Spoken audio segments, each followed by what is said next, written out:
Before Brad Pitt, Johnny Depp, and Keanu Reeves all went on to have big-time careers, there was one guy who ruled the 80s as a teen in Hollywood. Corey Haim was every girl's dream on his rise to fame, receiving over 2,000 fan letters a week, with his face on every magazine and thousands of girls rushing just to touch him, to the point that security had to escort him wherever he went for fears for his safety. But his story is filled with the struggles of money, fame, drugs, and everything else that came with their Hollywood lifestyle. Now see, Corey Haim was born on December 23rd, 1971 in Toronto, Canada. Now see, growing up, Corey was a kid full of energy, and he got a lot of attention playing sports like hockey and tennis. Now he also had an older sister who was taking acting lessons at the time. His parents didn't want him left out, so they put him in acting classes too around the age of 9. By the age of 10, he landed his first role on a show called The Edison Twins, which aired from 1982 to 1986. After that, he got his big screen debut in the movie titled Firstborn in 1984 with Sarah Jessica Parker and Robert Downey Jr. Now, a lot of movie roles started coming his way during that time, like Stephen King's Silver Bullet, in which he played a paraplegic 10-year-old kid named Marty, who warns his uncle that their town is being terrorized by a werewolf. Another movie titled A Time to Live, playing a boy with muscular dystrophy, would earn him a Young Artist Award. After winning that award, that's when Hollywood began wanting him to star in major movies. Now, also during that time, Corey and his family decided to move to Los Angeles to further his film career and find a manager or agent. In 1986, the movie Lucas really helped him gain recognition in the industry. Corey played a young, intelligent boy who fell for a cheerleader, starring Charlie Sheen, Cary Green, and Winona Ryder. It was after that movie that Corey was introduced to the Hollywood dark side of drugs and alcohol as a teen. Some say that they seen him drinking beer on the set of Lucas. Now, also during that time, his parents got divorced, which put Corey in a depression state because he thought it was his acting career that split them up. Now, after that, he landed a role as Sam in the vampire movie Lost Boys, which also starred Kiefer Sutherland and Corey Feldman. Now see, while doing the movie Lost Boys, right, Corey Haim and Corey Feldman became close. They already knew each other because they often competed for the same roles, like the movie The Goonies, in which Corey Feldman got the role of Mouth.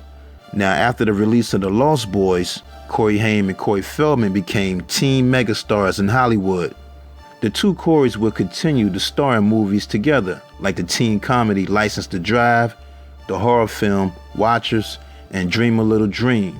By this time, Corey was out of control, hanging out in nightclubs, drinking, smoking marijuana, popping pills, doing heroin, doing cocaine, which led to him smoking crack.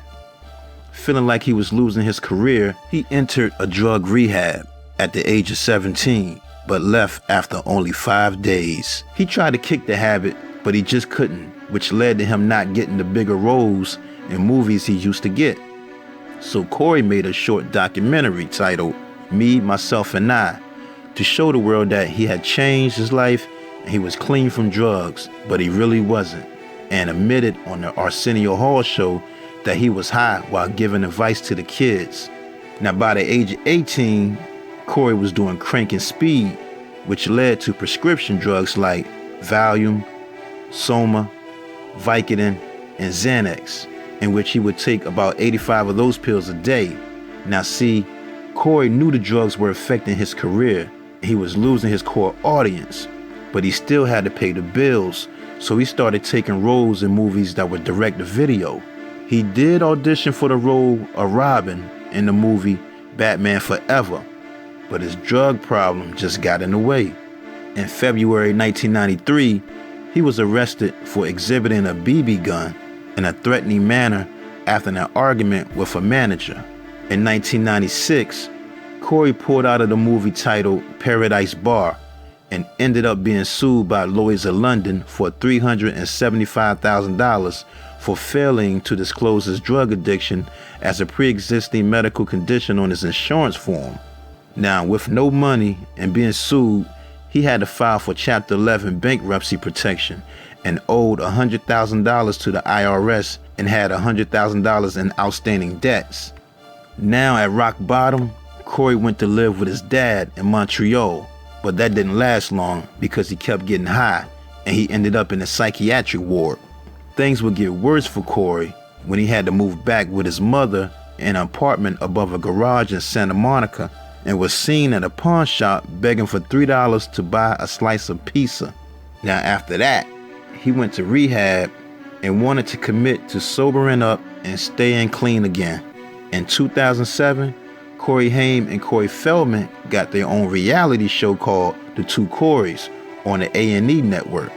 But the show didn't last beyond 2 seasons after an argument when Corey Feldman told Corey Haim on the show that he'd been asked to star in the Lost Boys sequel, and Corey Haim was not called to be in the movie.